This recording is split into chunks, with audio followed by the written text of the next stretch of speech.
EPSU is a European Trade Union Federation of Public Service Workers across all European countries, the UK, Ireland, other countries in the European Union, but also Turkey, Russia, and the Ukraine, for example. And that, I hope, will come back in some of the points I raised. First of all, thanks to UNISON for this report, not just for the invitation, always welcome, but thanks to UNISON for the report, because I think it will help also our affiliates to raise these issues which you have in the report with their employers, with their public services, with their public authorities. There are not so many of those reports which try to calculate what it actually means for public services, what is the investment need. So I think this will help. It will also help us in the European Union to raise this with the European Commission. I think what is also important in the report is the link it makes with just transition principles, the impact of the measures on workers, but also on others in our community, low-income users. The report refers to energy poverty, for example. There's about 50 million people in energy poverty across the European Union. So that's a very important point to raise. I want to link it also with the statement which has been adopted, and I think the trade unions were very influential in that at COP26 around just transition, trying to give a little bit more detail. The UK government signed up, the European Commission signed up to that, as well as a number of other European governments.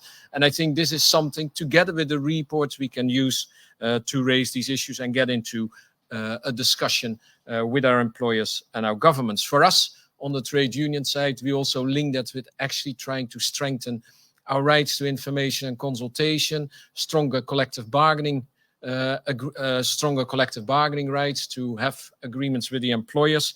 As Christina referred to the trade union, the environmental trade union reps, I think that is a good example for us across Europe. And I think this report can also help the unions in other countries where just transition is not yet as high on the agenda as it should be, and I think it will help.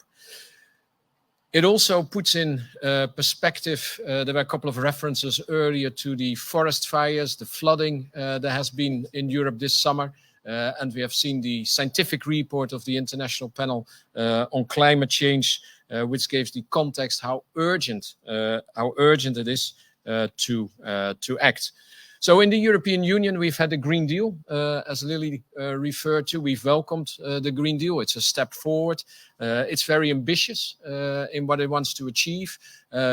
Climate neutrality in the European Union by 2050. It has a comprehensive set of policies to look at improving water quality, soil quality, addressing biodiversity, making about the circular economy. So quite ambitious in its ambition. And this summer, the European Commission followed up with what it's called the Fit for 55 package of measures. Fit for 55, a 55% reduction of CO2 emissions compared to 1990 by 2030. So very ambitious to do, and that will mean a revision of all legislation, the renewables legislation, energy efficiency legislation, emission trading system legislation, some of the legislation which also is still in effect in the UK. There's going to be a number of new measures. Here in the COP, there's been discussion about the carbon border adjustment mechanism, forest strategy, and so on, and a social climate fund, not unimportant, and a reflection and a response to the demands of the trade unions. The biggest hole in all of this, as in the UK, is about funding. There is funding in the European Union.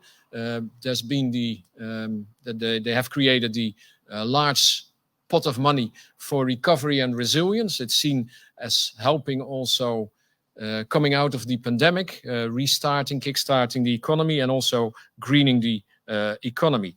So in itself, I think that is positive, but the whole strategy is still very much part of the market-driven approach. And the reliance on the public service to deliver is not recognized in this strategy. So a couple of concerns in the report of UNISON are concerns we share. First of all, is that the market is not will not deliver on these goals. The market doesn't have that ambition to deliver. Later this week, I think there will be with PSI a report of the Trade Union for Energy Democracy network, which will look at how we can drive a public energy system to deliver. But one of the messages of that report is that the market hasn't delivered. I mean, emissions actually are still increasing, and the market is not delivering that. Neither is it delivering the funding which is needed. The report of UNISON refers to the risk is that whatever funding is made available will be channeled into a new effort for public-private partnership, or I think you call that public finance initiative here in the UK. And I think our experience with that has not been very positive, neither in the UK nor in other European countries. I mean, we often say that a bit slogan-esque, we socialize the risk and privatize the profits. Well, that is what PFI is.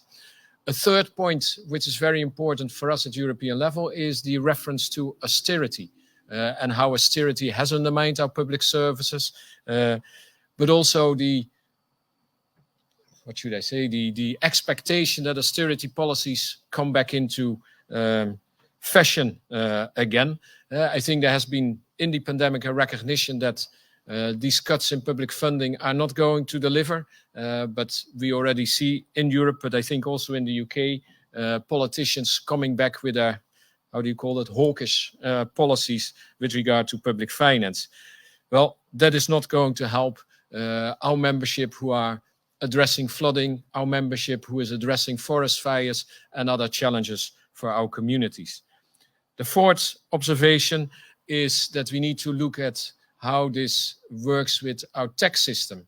I was speaking this morning with one of my comrades coming here about how the way in which many of the challenges are addressed currently are having a high income, middle income approach. I mean, it's easy for somebody with a lot of money to buy an electric vehicle, but if you don't have, if you're on low pay, you just don't have the money.